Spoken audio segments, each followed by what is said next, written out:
சரவணபவ. அன்பர்கள் அனைவருக்கும் ஆத்ம வணக்கங்கள்.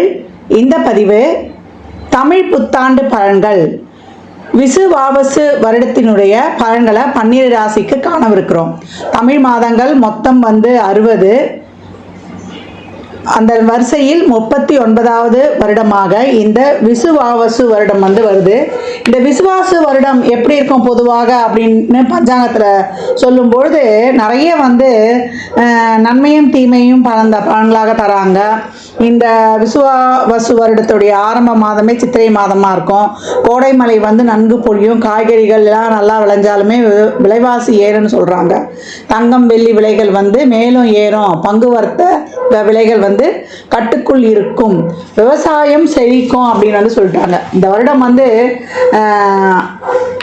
விரயம் கம்மியாக இருக்குது. அதனால் எல்லாருக்கிட்டேயும் சேமிப்புகள் அதிகமாகும். இவ்வருடத்தில் மருத்துவ செலவுகள் அதிகமாகும். ஏன்னா அனாரோக்கியத்தோட அளவு ஜாஸ்தியாக இருக்குது. ஆரோக்கியத்தை கொஞ்சம் கம்மியாக இருக்கிறதுனால எப்போவுமே சனிலாம் மீனத்துக்கு வரும்பொழுது உடல் ஆரோக்கியத்தில் டைஜஷன் பிரச்சனை, முழங்கால் மூட்டு வலி, ஏற்கனவே சொன்ன மாதிரி செரிமான கோளாறு, இதெல்லாம் ரொம்ப கவனமாக இருக்கணும்.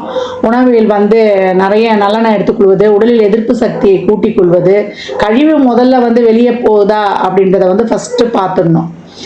அதே போல் கொள்ளு, நான் சொன்ன மாதிரி நல்லா சமையலில் சேர்த்துக்குவது, இயற்கை காய்கறி உணவுகளை அதிகம் சாப்பிடுவது, புரோட்டீன் நார்ச்சத்து உள்ள உணவுகளை எடுத்துக்கொள்வது, இதெல்லாம் ரொம்ப சிறப்பாக இருக்கும் அப்படின்னு சொல்லலாம்.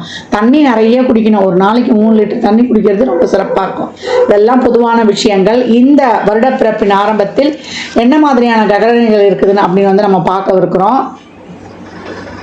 நமக்கு மேஷத்தில் சூரிய பகவான், ரிஷபத்தில் குரு பகவான், கடகத்தில் செவ்வாய் பகவானும், கன்னியில் கேது பகவானும், புதன் சனி சுக்கிரன் ராகு இவங்கெல்லாம் மீனத்தில் உதயமாகறாங்க. இந்த கோள்களின் கோச்சார நகர்வு எப்படிப்பட்ட பலன்களை தரவிருக்குது அப்படின்றத நம்ம அந்த பதிவில் காணவிருக்கிறோம். தனித்தனி பதிவுகளாக தரவிருக்கிறோம். அன்பர்கள் இது சொல்லியிருக்கின்ற எளிமையான வழிபாட்டு முறைகளையும் வாழ்வியல் பரிகாரங்களையும் பின்பற்றி இந்த ஒரு வருடத்தை மிக சிறப்பாக கடந்து வந்துடலாம். மிதுன ராசி மிதுன லக்னத்திற்கான இந்த புத்தாண்டு விசுவாவசு வருடத்துடைய பலன்கள் எப்படி இருக்குதுன்னு பார்க்கும்பொழுது ரொம்ப அருமையான ஆண்டு மிதுன ராசிக்கு அப்படின்னு சொல்லலாம். நிறைய தொழிலிருந்து, உறவுகள்லேருந்து, பணம் கொடுக்கல் வாங்குறதுலேருந்து எதுவுமே இன்னும் சரியாக அமையலையே, நமக்கான ஒரு வாழ்க்கை அமையல, ஒரு தொழிலாக அமையல, நம்ம மனசில் நினச்ச ஒரு சில விஷயங்கள், ஒரு நல்ல ஒரு சாப்பாடு சாப்பிடணும்னா கூட முடிய மாட்டுது. அங்கே ஒரு ஆரோக்கிய குறைபாடு வந்துடும். ஹெல்த் இஷ்யூவை அதிகமாக சந்திக்கக்கூடியவர்கள் இந்த மிதுன ராசி. ஏன்னா 6, 8 ரெண்டுமே ரொம்ப ஸ்ட்ராங்காக சம்மந்தப்பட்டுடும். மிதுன ராசி லக்னமாக இருந்தீங்கன்னா நிறைய வாழ்வியல் செயல்பாடுகள், முறைப்பாடுகள் இதெல்லாம் ப்ராம்ப்டாக தினசரி வாழ்க்கையில் கடைபிடிக்கணும். ஏன்னா ஏதாவது ஒரு ஹெல்த் இஷ்யூ இவங்களுக்கு இருந்து கொண்டே இருக்கும். நான் வைத்தியத்துக்காகவே என் காசை ஃபுல்லாக செலவு பண்ணேன், இல்லை ஏதாவது ஒரு ஸ்ட்ரெஸ் எனக்குள்ளேயே இருந்துகிட்டு இருக்குது அப்படின்னு சொல்லக்கூடியவர்கள் இந்த மிதுன ராசி லக்னக்காரர்கள். இந்த வருடம் உங்களுக்கு ரொம்ப ஏற்றமான வருடம். ஆனால் ஹெல்த் இஷ்யூவில் கொஞ்சம் கவனம் அதிகம் தேவை அப்படின்னு சொல்லியாச்சு. தோட்டு சம்பந்தப்பட்ட விஷயங்கள், அஜீரண இஎன்டி சம்பந்தமான பிரச்சனைகள், அஜீரண சம்பந்தப்பட்ட பிரச்சனைகள், நிறைய எதிர்பார்ப்புலாம் வச்சுட்டு அதெல்லாம் நடக்கலன்னு சொல்லிட்டு கஷ்டப்படுறது, இதை மட்டும் வைத்து கொள்ளக்கூடாது. ஏன்னா மற்றபடி எல்லாருமே 5 பேர்லாம் ஒன்றா இருக்கிறது இல்லை. நம்ம கொடுக்குறோம், அது திருப்பி நமக்கு அதே மாதிரி கிடைக்கணும். ஏன்னா புதுமை நிறைய விரும்புபவர்கள், ஒரு விஷயம் சாப்பாடு விஷயத்தில் ரொம்ப அந்த ருசியாக சாப்பிடக்கூடியவர்கள். பக்கத்து வீட்டில் என்ன குழம்பு குடித்தாலும் இவங்களுக்கு அங்கே வந்துடும் வாசனை. இந்த வாசனையை வச்சு அதில் அந்தந்த பொருள் போட்டுக்கிறாங்கன்றதை கண்டுபிடித்துக்கூடக்கூடியவர்கள். அதனால் உடல் ஆரோக்கியத்தை அதிகப்படியான கவனத்தை மேற்கொள்ளணும். ஒரிஜினல் 12ல் சனி இருப்பதனால இந்த காலகட்டம் மிதுனத்துக்கு ரொம்ப அருமை. இது வரைக்கும் நான் பாசிட்டிவாகவே சிந்திக்கல அப்படின்றவங்கலாம் நேர்மறையாக சிந்திச்சு ஒரு கொள்கை கோட்பாடோட ஒரு நல்லதையே ஒரு முழு பாசிட்டிவாக இருக்க போகிறீங்கன்னா இந்த காலகட்டம் குரு உங்கள் ராசிக்கு லக்னத்தில் ராசி லக்னத்தில் ஒரு திக்பலம் பெற்றுடுவார். ஒரு நல்ல ஒரு நேர்மறை தாட்ஸை கொடுத்தோம். ஃபர்ஸ்ட் உங்கள் தாட்ஸே உங்கள் எண்ணமே உங்களை வெற்றி பெற வைக்கும் அப்படின்னு சொல்லலாம். ஒரு எண்ணமும் செயலும், உங்கள் எண்ணம் எழுத்து செயல்பாடு ஒரு தெளிவாக ஒரு சிறப்பாக இருந்தால் அது வந்து மிகப்பெரிய ஒரு வெற்றியை கொடுத்துரும் அப்படின்னு வந்து சொல்லலாம். அது நேரம் எங்கே பார்க்கணும், 5ஆம் இடத்தை பார்க்கும், பூர்வ புண்ணிய ஸ்தானத்தை. அந்த பூர்வ புண்ணியம் என்பது நமக்கு வாழ்க்கையில் எல்லா வகையிலையும் ஒரு படி மேலே உயர்வதை வந்து காட்டும் அப்படின்னு வந்து சொல்லலாம்.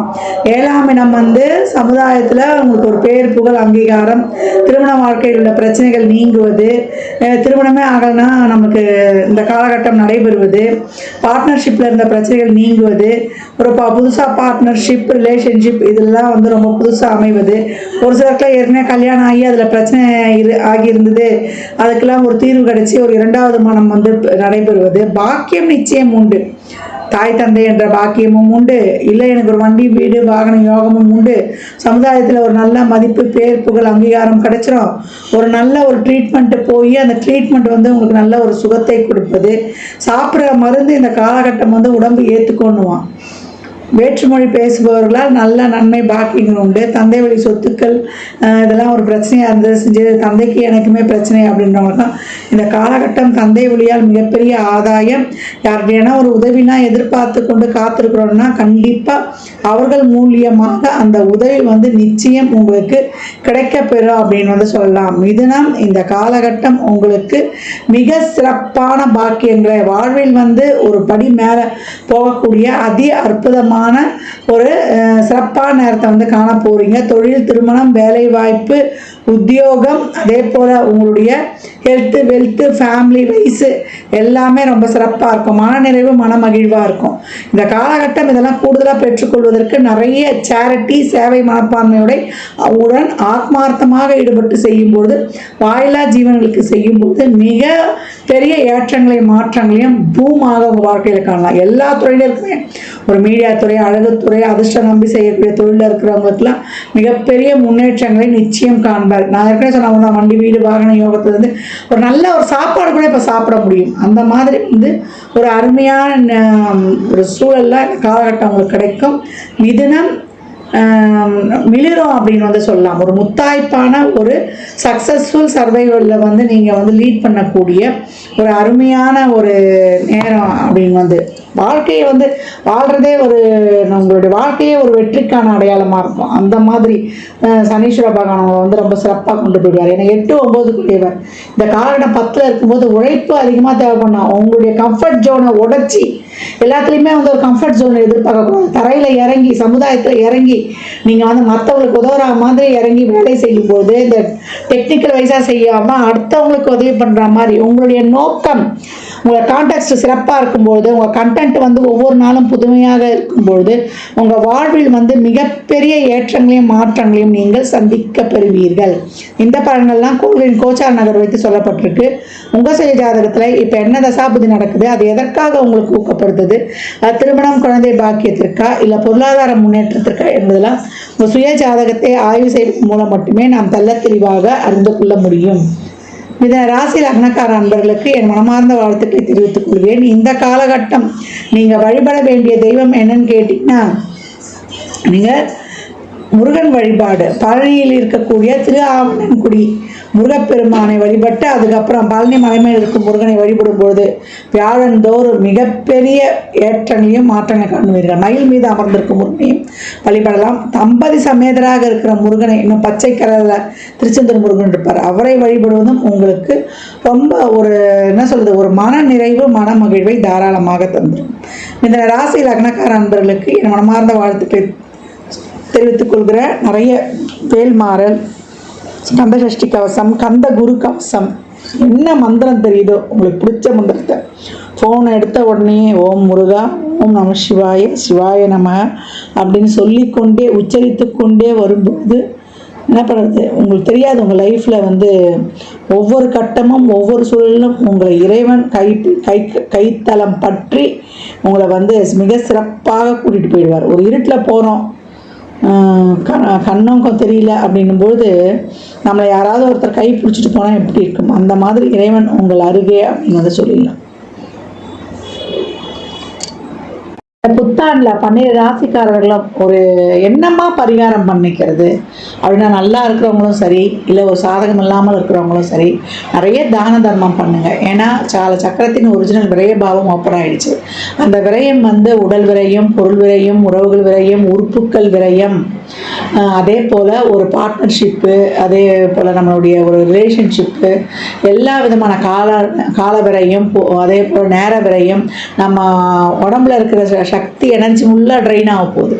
அப்போ நம்ம எப்படி வந்து இந்த விரயத்தை வந்து கட்டுப்படுத்திக்கணும் அப்படின்னா, ஒரு நல்ல விஷயங்கள் மூலம் நம்மளை வந்து ஆக்டிவாக நம்மளுக்கு செய்கிறத விட நம்ம நிறைய உடல் உழைப்பையும் மூளை உழைப்பையும் போடும்பொழுதும் நம்மளை எவ்வளோக்கு எவ்வளோ நம்ம வந்து நல்ல எண்ணத்தோட, ஏன்னா சுக்கிரன் உச்சமாகக்கூடிய இடத்துல தான் சனி போயிருக்காரு. அப்போ 4 பேருக்கு ஒரு சேரிட்டி மூலியமாக உதவி பண்ணுறது, தான தர்மங்கள்லாம் உதவி பண்ணும்பொழுது நம்ம அன்றாட பட்ஜெட்டில் நம்ம வீட்டு செலவுகளுக்கு ஒதுக்குற மாதிரி ஒரு தொகையை தான தர்மத்திற்கு ஒரு குறிப்பிட்ட தொகையை நம்மளால் இயன்றது, சாமிக்கு தெரியும் எவ்வளோ தொகை நம்மளால முடியும், நம்ம ஒதுக்கி செய்யப்படுத்தும் போது அம்மா நிதிலாம் உதவி பண்ணுற மாதிரி இல்லை சொல்லன்றோம். உடல் உழைப்பை கொடுங்க. சமுதாயத்தில் இறங்கி துப்புரவு பணியாளர்களுக்கு உங்களால் என்ற உழைப்பை வந்து தாராளமாக கொடுங்க. தூய்மை காவலர்கள் அவங்களுக்கு ஒரு சாப்பாடு வாங்கி கொடுக்கலாம். உங்களுக்கு சனிக்கிழமையோ வியாழக்கிழமையோ ஞாயிற்றுக்கிழமையோ எப்போ முடியுதோ மதியம் 1 to 2 இல்லை அந்த நாளில் இப்போ ஒரு மாத பிறப்பில் ஒரு நாள், ஆரம்பத்தில் 4, இப்போ சித்திரை மாதம் பிறப்புனா அந்த மாத பிறப்பில் ஒரு நாள், அந்த மாதிரி வந்து தான தர்ம காரியங்களை நம்ம மூளை ஃபிசிக்கலி, மென்டலி, எமோஷ்னலி, ஃபினான்ஷியலி, உடலாலும் நம்ம அறிவாலும் நம்ம ஒரு ஒரு ஆறுதல் சொல்கிறதுனாலும் ஒரு ஃபைனான்ஷியலாகவும் நம்ம வந்து சப்போர்ட் மற்றவங்களுக்கு கொடுக்கும்போது நம்மளுக்கு இறைவன் வந்து நிறைய ஒரு அனுகிரகம் பண்ணுவார். அந்த மாதிரி ஒரு விரயங்களை வந்து நம்மளுக்கு ஏற்படுத்த மாட்டார் அப்படின்னு வந்து சொல்லலாம். மகிழ்வித்து மகிழும்பொழுது கிராட்டிடியூட் இஸ் ஆட்டிடியூட். ஒவ்வொரு இதுக்கும் நன்றி சொல்லும் பொழுது நம்ம வாழ்க்கை சிறப்பாக இருக்கும்.